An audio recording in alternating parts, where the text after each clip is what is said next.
Oke, bismillahirrahmanirrahim. Assalamualaikum warahmatullahi wabarakatuh. Jumpa lagi bersama saya di channel Melek Investasi. Oke, hari ini saya mau curcol santai aja, melihat keributan di Stockbit akhir-akhir ini ya. Yang banyak kebakaran Porto. Oke, hari ini tanggal 7 bulan 2 2025, hari Jumat. IHSG terpantau merosot, jatuh dalam ya, 1,93, cukup dalam. Tapi kejatuhan IHSG ini bukan karena ini ya, kayaknya sih bukan karena Big Bang. Soalnya kan Big Bang yang biasanya ini ya, menjadi indikatornya ya. Kita coba lihat BBRI, kayaknya naik sih ya. Iya, naik. BBRI naik, Bank Mandiri 0,98 naik, BCA tinggi 4,47, tinggi betul. Dan itu aja ya. Hari ini HSG itu karena ini ya, emitennya ya tahu sendiri lah ya Pak. You know lah ya, Konglo. Pada jatuh semua karena ada berita tak masuk indeks ya. Itulah ya kira-kira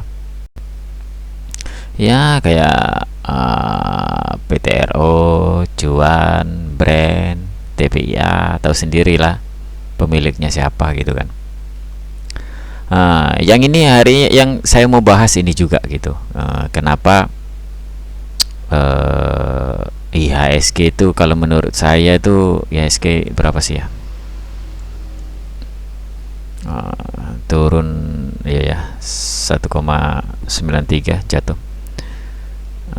Ada pertanyaan di itu yang saya perhatikan gitu ya, saya notice gitu.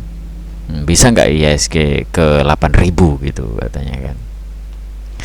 Jawaban saya ya bisa-bisa aja, tapi kemungkinan butuh waktu yang akan lama gitu.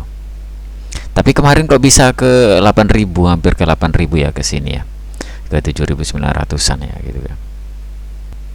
Soalnya gini ya, saya melihat akhir-akhir ini dalam setahun 2 tahun ini seolah-olah IHSG ini bukan IHSG yang sesungguhnya gitu. Artinya apa? Harusnya IHSG itu nggak di situ harganya gitu, nggak di 8.000 gitu kan, nggak di 8.000-an gitu. Soalnya saya lihat akhir-akhir ini setahun 2 tahun itu yang menopang IHSG itu saham yang ya, ya tahu sendiri lah ya, sahamnya siapa aja gitu kan. Kalau menurut saya lucu sih, itulah retail kita nih. Pentingnya belajar gitu ya, pentingnya literasi, pentingnya tahu fundamental, tahu valuasi gitu. Ini belakang ini nih sontak terdengar sering banget gitu, terdengar ya fundamental is dead gitu. Tapi ya kalau menurut saya sih memang ada benarnya juga gitu. Apa sih fundamental itu katanya kan? Tengok nih saham brand nih, Cuan nih gitu kan, bisa ke berapa gitu. Atau Pani nih, ada satu YouTuber itu bisa ke 40.000 katanya kan.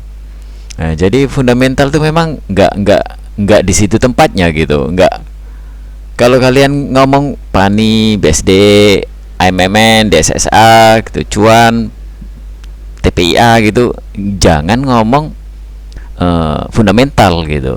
Itu fundamental tuh nggak tempatnya di situ gitu. Kalau saya nengok saham-saham kayak gitu tuh kayak aduh, speechless gitu.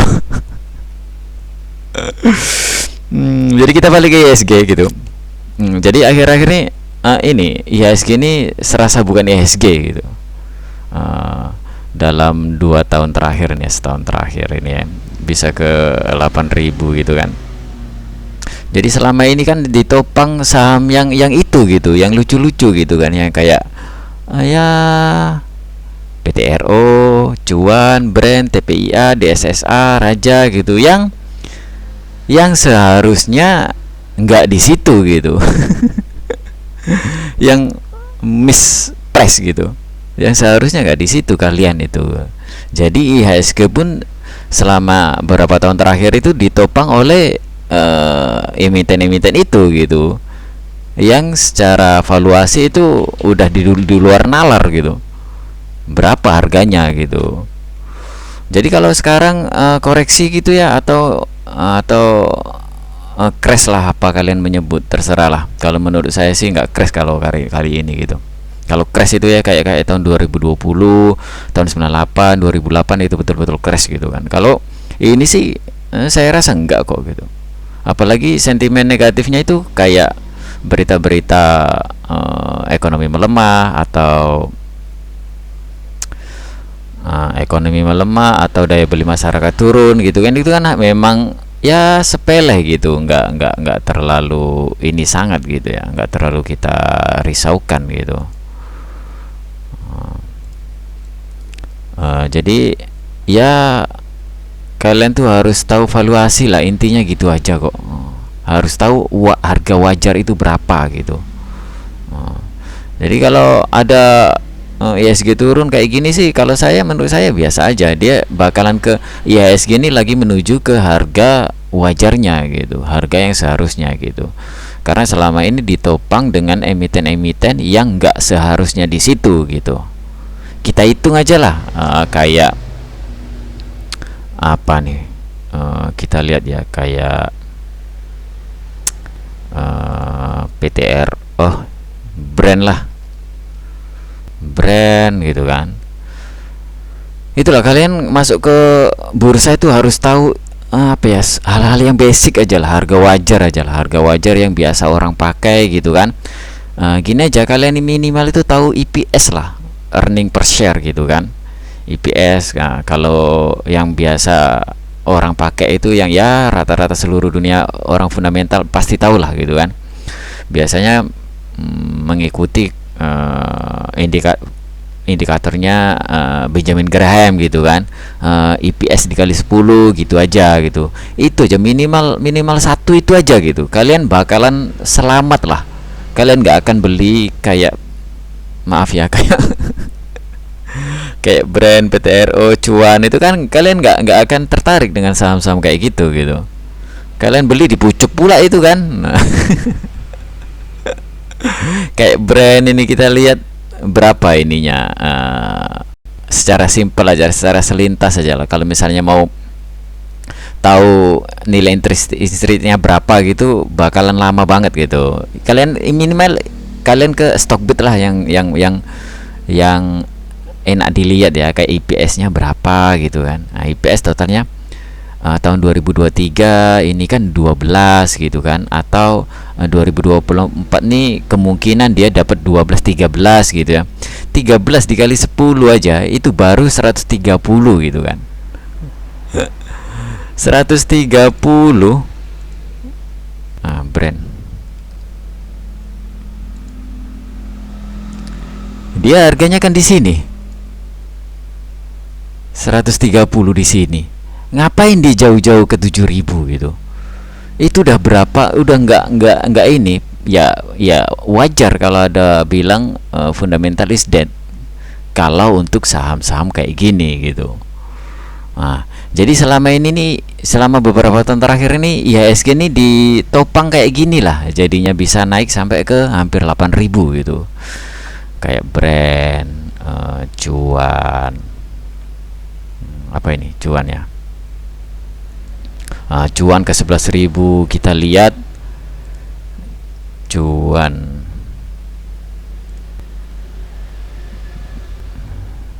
maaf ya ini agak lelet ya, karena internet memang kurang bagus di rumah saya. Cuan 55 IPS-nya gitu kan. 55 dibagi 10 ya barulah 500-an gitu. Terus kenapa dia kok bisa 11.000 gitu? Itu kalian hal-hal basic kayak gini tuh harus tahu gitu. biar kalian nih nggak nggak terjebak di saham-saham kayak gini gitu. Apalagi ini nggak pernah bagi dividen kan. Nah, kalau misalnya bagilah dividen berapa itu, IPS, ya kemungkinan taruhlah dia ngasih dividen 100% gitu ya, 100% dari IPS-nya 55 lah ya kan, berarti 55 IPS, taruhlah semua berarti kan sama dengan ini kali semua 100%.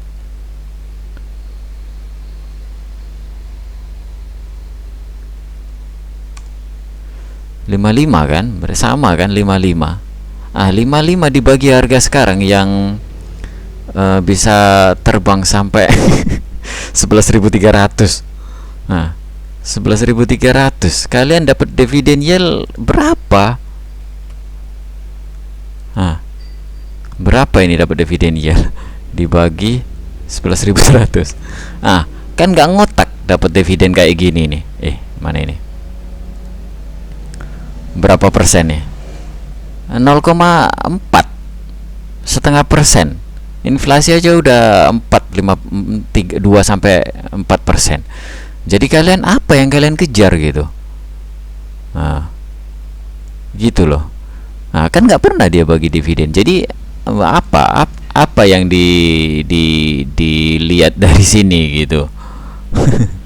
Nah, jadi itulah apa ya? Kalian tuh perlu mengedukasi diri kalian lah, biar nggak terjebak sama saham-saham yang kayak gini gitu. Dan alasan itulah kenapa saya bikin channel, saya beralih menjadi dividen investing gitu.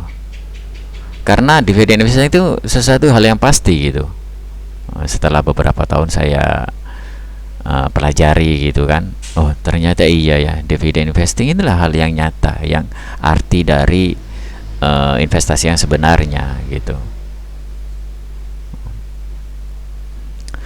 Apa namanya, hal-hal yang ya sesimpel itu kalian tuh harus tahu gitu, harga wajar itu berapa gitu. Ini saya lihat kayak Pani Pani atau siapa nih, Pani berapa sih?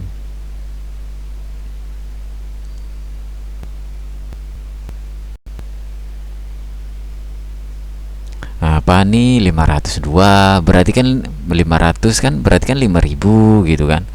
Jadi sekarang tuh harganya di 11.000 gitu kan, jauh gitu kan. Mending lah ini masih lumayan dekat. Kemarin udah di berapa itu, di sebagai 5 tahun, hampir 20.000 dengan harga wajar 5.000, kan nggak ngotak itu namanya.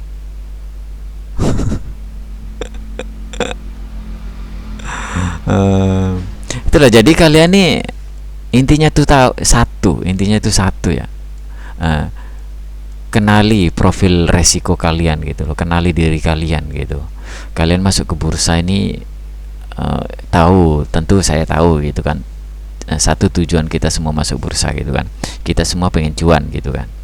Cuman kalian ini dengan cara apa gitu? Kalian ini mau jadi investor atau mau jadi trader atau apalah gitu. Kalian tuh harus tahu, seenggaknya itu kalian tuh ada ilmunya gitu. Karena apa? Hal-hal kayak gini tuh, kalau misalnya kalian nggak tahu ilmunya, kalian nggak tahu resikonya, itulah sekali lagi saya katakan. Kemarin saya pernah juga bahas di video saya sebelumnya ya. Semua orang gini ya,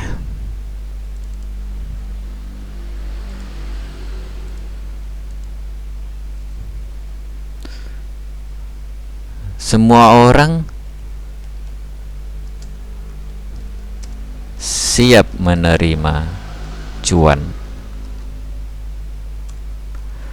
tapi belum tentu bisa menerima loss. Ini intinya tuh ini, Semua orang siap menerima cuan. Siapa yang nggak siap? Siapa yang nggak mau dikasih cuan?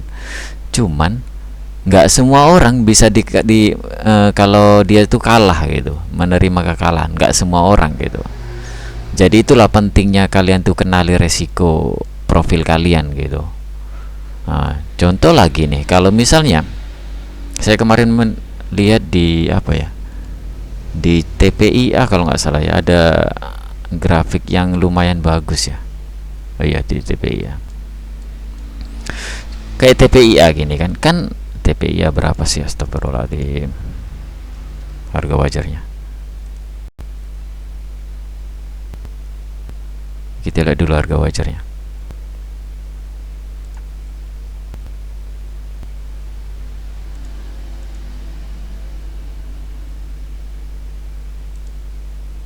Nggak ada ya TPIA. TPIA kita lihat di sini.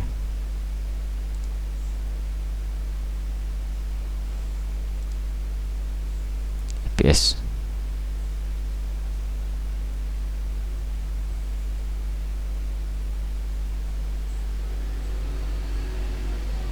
Bentar ya.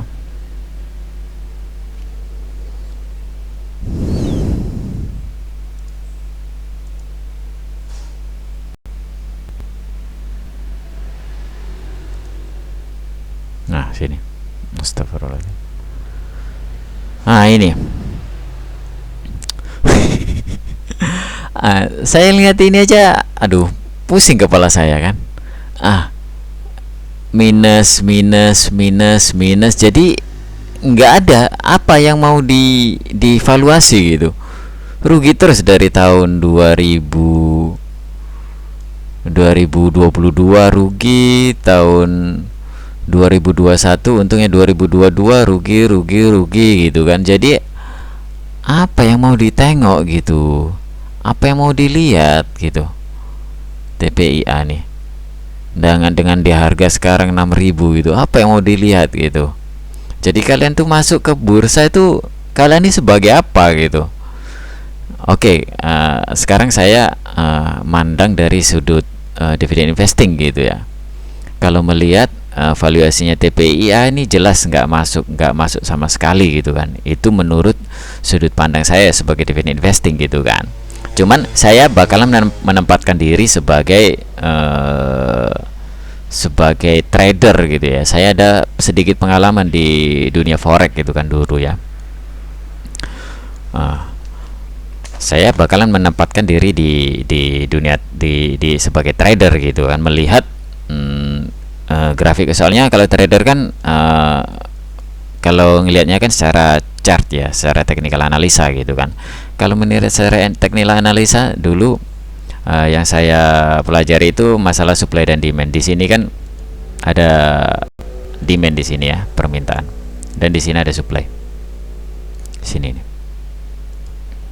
Di sini ada supply. Di sini dan di sini demand. Di sini nih ha. Ini demand namanya. Supply dan demand. Kayak ekonomi ya, makin banyak demand, supply kurang, harga akan naik. Demand gak ada, supply banyak, harga bakalan turun. Nah, sesuai ekonomi kan.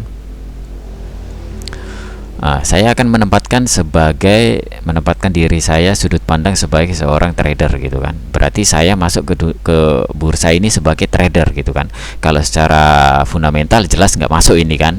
Oke. Jadi kalian tuh harus tahu kalian tuh apa resikonya, masuk ke bursa itu sebagai apa gitu, cari cuan itu gitu. Kalau saya jelas nggak masuk ini kan, dividend investing jelas nggak masuk. Kalau sebagai trader, terus saya ingat ke aturan yang tadi itu kan, semua orang siap untuk dapat cuan, tapi tak semua orang siap rugi gitu. Nah itu hal yang bakalan terjadi, pasti terjadi kerugian itu pasti. Cuman tugas kita sebagai seorang investor, tahu resikonya gitu, tahu cara meminimalisir resiko gitu. Itulah yang harus kita jaga gitu, yang harus kita pegang teguh gitu. Karena ya sayang aset kita nanti berkurang gitu ya, modal kita berkurang, ekuitas kita berkurang gitu. Oke. Taruhlah ini belum kejadian di sini ya, belum kejadian di sini ya, belum kejadian, ini masih kosong gitu kan. Jadi ada grafik macam gini, grafik macam gini. Di sini ada supply. Biasanya institusi-institusi atau pemain-pemain besar dia pasang willing buy di sini, pasang buy di sini, buy apa namanya, buy limit, pasang di sini di harga sekitar 6.500-an gitu ya, pasang di harga 6.500. Kita ini sebagai trader gitu ya, seorang trader profesional pun dia tahu resiko gitu, dia tahu resiko kapan dia, kalau misalnya nggak sesuai dengan rencana, apa yang dia lakukan gitu. Tentu cut loss ya kan. Itu sebagai trader gitu. Kalau investor jelas nggak masuk hal-hal yang kayak gini. Terus lihat-lihat chart kayak gini tuh kayaknya jarang itu seorang investor lihat-lihat chart kayak gini. Dia jelas baca valuasinya gitu kan. Dan kalau misalnya order dia udah kena ke trigger, udah komplit gitu di sini. Nah, di sini kan udah terbeli nih punya dia nih. Dia tahu kalau misalnya harga ini nggak sesuai ekspektasi, dia tahu di sini ada demand nih, ada supply nih. Ada supply, biasanya ada seller di sini biasanya gitu kan.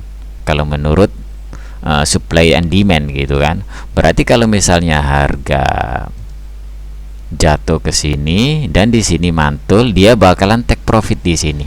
Soalnya di sini dia melihat ada supply yang banyak di sini. Dia bakalan percaya ada institusi besar bakalan nge-sell di sini gitu. Jadi dia take profit di sini gitu, ya kan? Berarti dia tahu lah ya berapa persen gitu kan. Berarti kalau misalnya dia di sini, kalau di sini take profit di sini nih, dia udah tahu dapat 31% gitu. Dia udah tahu nih profitnya. Oke. Cuman dia tahu resikonya juga gitu. Ini agak panjang kalau misalnya bahas masalah trading ini ya. Soalnya dia ngaruhnya ke psikologi nanti kan.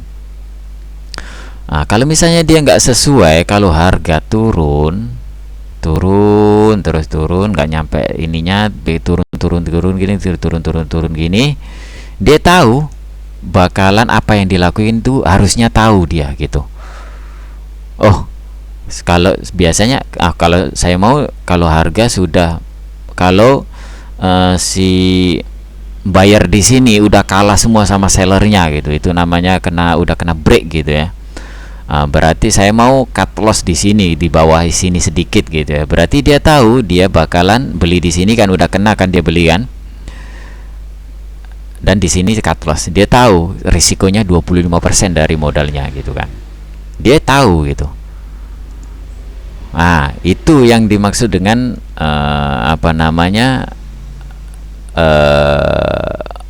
resikonya gitu. Dia udah tahu resikonya bakalan 25% kalau saya loss, dan kalau misalnya profit saya dapat 31% gitu.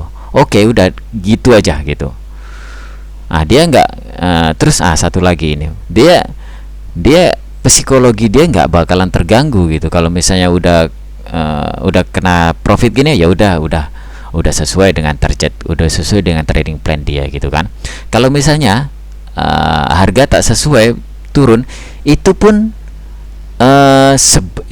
bagian dari trading plan dia gitu. Paham kan? Berarti harga tak sesuai kan, jadi turun, dia cut loss, berarti dia meminimalisir resiko gitu. Itu namanya. Berarti dia sesuai dengan trading plan dia gitu. Nah, itulah yang saya maksud sebagai trader gitu. Tapi saya bukannya nyuruh kalian untuk menjadi seorang trader gitu. Cuman kalian ini harus tahu, kalian masuk ke market itu mau jadi apa gitu. Mau jadi investor atau mau jadi trader gitu, atau mau jadi kayak bandarmologi, ya itu saya nggak ada ilmunya sama sekali, jadi saya buta sama sekali gitu. Yang saya tahu technical analisa sama fundamental gitu kan. Jadi saya cuma menempatkan pandangan saya sebagai seorang fundamentalis, dan sebagai teknikalis gitu. Nah, itulah intinya, kalian tahu resikonya gitu. Sama kalau misalnya valuasinya terlalu mahal, nggak akan mau saya masuk ke TPIA, Cuan, Brand, DSSA, Pani atau apalah itu kan, yang selama ini menopang ISG itu kan, saya nggak akan mau gitu. Dan saya nggak mau ngebet di situ gitu, kayak ini masuk di sini, ini judi gitu. Kita masuk ke sini gitu kan, kita masuk ke sini, jadi atas dasar apa kalian masuk itu? Nah, itu loh. Kalau saya punya alasan sebagai seorang investor, saya nggak mau masuk ke sini. Alasannya apa? Valuasinya mahal gitu kan. Saya punya alasan gitu kan, sebagai seorang value investor gitu kan. Dan saya kenapa masuk di sini? Karena saya punya alasan. Karena di sini ada, kalau misalnya sebagai seorang trader ya, kenapa saya masuk di sini? Karena di sini ada supply, ada demand gitu ya. Ada buyer di sini, banyak buyer di sini, makanya harganya naik kan. Nah, itulah sudut pandang saya gitu. Jadi intinya itu, ketahui profil resiko kalian gimana, terus kalian ini mau jadi apa gitu. Nah, itulah pentingnya literasi gitu, pentingnya edukasi. Kalau bahas masalah ini nih bakalan panjang, nanti kapan-kapan kalau misalnya kita mau bahas laporan keuangan apa gitu, nanti saya bakal jelasin lagi gitu. Jadi untuk sementara ini, saya mau bahas ini aja tentang ISG jatuh ini gitu kan. Jadi untuk sebagai seorang dividend investing ini sesuatu hal yang biasa gitu, soalnya dia jatuhnya pun karena apa gitu kan. Terus satu, ini kesempatan gitu. Seolah-olah ini kayak ketiban durian kalau menurut saya gitu kan. Di sekarang gitu kan lagi jatuh-jatuhnya itu kayak apa ini, BBRI ya, BBRI di 4.000, sedangkan sedangkan dividennya itu sekitar 300 lebihan gitu. Kalau di harga sekarang kalian bakalan dapat 8, sekian persen, 8,5% tadi saya hitung. Itu kan dapat apa? Dapat durian runtuh kalau menurut saya gitu. Dapat hujan emas kalau menurut saya gitu. Ada di Bank BRI yang bank mencetak laba 60 triliun per tahun, harga di 4.000 dengan DPS sekitar 3.000 lebih gitu. 300 lebih gitu kan, sesuatu hal yang ya mungkin 10 tahun sekali terjadilah gitu. Tapi jujur saya excited dengan kejadian kayak gini. Saya senang banget gitu kejadian ISG kayak ini, rontok kayak gini, terus saya dapat harga murah gitu. Bank Mandiri pun 7% gitu, Bank BNI entah berapa saya belum ngitung tadi kan.